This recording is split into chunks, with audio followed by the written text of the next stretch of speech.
Hello everybody, I'm so glad to once again interact with you through this medium of Google Classroom. So my topic for today's discussion is on holistic approachment in treatment of learners' development and learning. So what do you mean by holistic?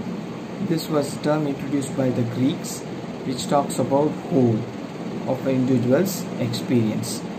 Now holistic education, the term holistic, out of this holistic education was derived in the 19th or 20th century, which was attributed to Jan Christian Smut, who also derived this from the Greek philosophy, which means whole.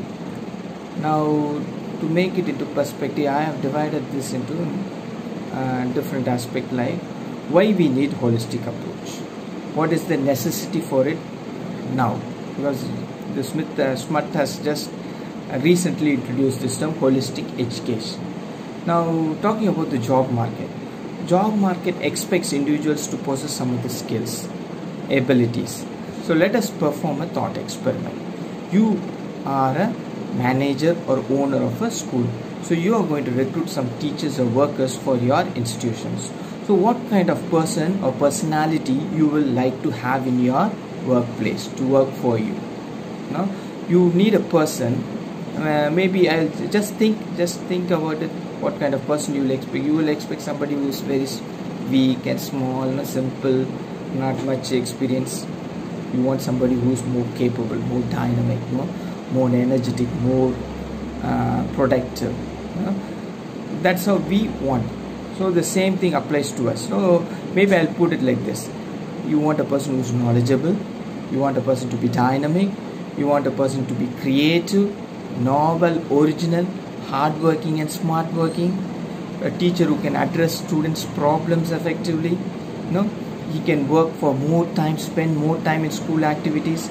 He has leadership to govern or lead the students, enjoy change, accept challenges, adjustment, working together, team spirit, can work in different situations and difficult situations. These are the things you as a person or the market expects a person to have, the abilities. Now the next part I am going to talk about is the 21st century skills. So based on these market needs, the skills requirements are identified. So I am going to quote based on Stuffer, who has identified or classified 21st century skills into three broad categories. First one is the learning skill, second one is the literacy skill, and the third one is life skill. Now as far as the learning skill are concerned, the first part in learning skill he has identified it as, put forth as critical thinking. Now finding solutions to problems. Right, this is a major and core important skill that every individual needs to possess. We all are having it. Do we have it in a sufficient level or amount? Are we using it every time consistently? Are we doing critical analysis? That is the question. Do we have the culture or habit of doing critical analysis? Second one is creativity, thinking outside the box. Are our institutions providing the ability? Are they nurturing our creative abilities? Just imagine our university, because the society needs, the 21st century needs pandemic. Now we don't have a virus vaccine. Now you have to use all your critical abilities, creative abilities, collaborative efforts between multiple countries. You have to communicate so that you can develop a vaccine to deal with the situation. Am I right? So creativity, out of the box, we have to go for solutions. Right? Are we having it? What kind of work we are doing to strengthen those? The market demands. Now the job market is compressing, filtering, tightening. That means a person who is survival of the fittest is coming up very strongly now. So are we different? How different are we? Creativity will make that difference, make that small change to make you get selected. Collaboration, how far you are able to work effectively in our family, how far we are able to live happily in a collaborative manner. Even now I was just speaking with my son and daughter. They were having small arguments. They are not able to accept, collaborate and play. I want this toy, my daughter wants her toy. Collaboration. But we are finding fault. Are we teaching them how to do collaborative work? We are not. Communication skills. Many of us find it difficult to communicate in the language we want to, and the skill level is very less, no? So talking with others, are we training enough? In teachers, communication is key. Are we giving them training to communicate? No. So the learning becomes, even though you are knowledgeable, it is not so effective, right? The next one is literacy skills. Now literacy skills, first one is information literacy. Information, knowledge, facts, statistics, data. You have recent data, amount of information a particular man or individual holds, that makes him strong. Second one is media literacy. So understanding the methods and outlets in which information has to be published. You have a lot of information, but you should know to publish properly. You take up the internet full of information. Who has provided those information? People like you and me, for the development of you and me. They have published, they have researched, apart from paid sites, they have worked on, they have found out, and they have put it. You take up YouTube videos, or everything there is in YouTube video now. Information is being published so that everybody can have access to quality information. Now you should know where to publish, how to publish. Technology literacy, third one, understanding the machine that makes the information age possible. You should know to handle your WhatsApp, Facebook, or the people who are creating those things, Google Classroom. Technology, you should be passionate to use technology. So because the 21st century job markets require that. The third part is life skill. Flexibility. How flexible you are in adapting. Leadership. Initiative abilities. When we say who wants to do a presentation, how much you are initiating yourself. Productivity. How productive we are using our time right now. Are we preparing solidly? We have 24 hours, we are sitting at home. Are we doing solid work to clear our NET exam? Right? Productivity. Social skills. How sociable we are in a classroom, in our society. Meeting, networking people, how much we are connected, how effectively we are able to maintain relationship. That will strengthen your future family relationships. The third part, so the first is my core topic. The third part here is personal aspect. First one is job market. Second one is the skills required based on job market. The third one is how far I as an individual is prepared. The personal aspect, boldness, fear, anxiety, shyness. The personality aspect, nature, your character, your interest, your capacity, your passion, your mental setup. Now we are upset for small things. If you reflect on mental setup, your emotional stability. He does this, so I won't do it. He has taken it, I won't touch it. Emotional abilities, maturity. Values, what kind of values we have. Culture, what kind of culture. The belief system, are we willing to change our belief system? We have to learn only in classroom, now it is changing. Are we able to accept, adapt to the changes? Growth and development. In your workplace, you will have a lot of challenges which will affect your belief system. You have to adapt.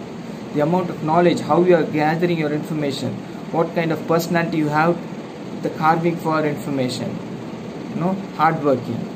So these are the aspects which also have to be taken care while teaching, right? So holistic approach gained recognition in the 20th century and prominence and relevance in the 21st century. Now lot of focus is on holistic approach. So what does this mean?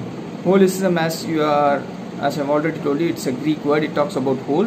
In 1926, Smut has written a book on holism and evolution, where he describes holism as the tendency in nature to formulate wholes that are greater than the sum of parts through a creative evolution.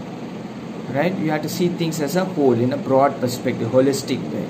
Then you have solutions to your issues. You have challenge. You have at least some way to overcome your challenges. That aspect has to be strengthened or developed in individuals. Teaching and learning should be end to end, not memorization, not examination, but for life. That should be like that. It should be on that principle, on that philosophy. Trigwell asserts that teaching is about creating contexts that make learning possible. Teaching is not teaching something. We develop the context so that you or the individual learns on his own. In today's world, we have education as a birthright or a constitutional provision or a human right. So in this context, holistic education can be defined as the premises that each person finds identity, meaning and purpose in life through connections to the community, to the natural world, and to the spiritual values such as compassion and peace. Do we have that? Are we able to make identity? Do we have an identity? Are we having meaning? Have we derived meaning? Have we derived purpose of our life? Are we maintaining connections based on the society, based on the requirements? Were we able to find a place for our own selves? Holistic education has to do that, will be able to do that. And that's why we require that one. Now job market, jobs have collapsed. Many sectors are collapsing. Now we have to find a purpose. We have to find our aim, or we have to identify in a passionate way. Only then we can get. So this was given by Ron Miller. So further he elaborates, Ron Miller further elaborates that holistic education aims to call forth from people an intrinsic reverence for life. It has to come from within. Now what can I do? There are a lot of problems. It should not be like that. It is possible. I can do a difference. This is my day.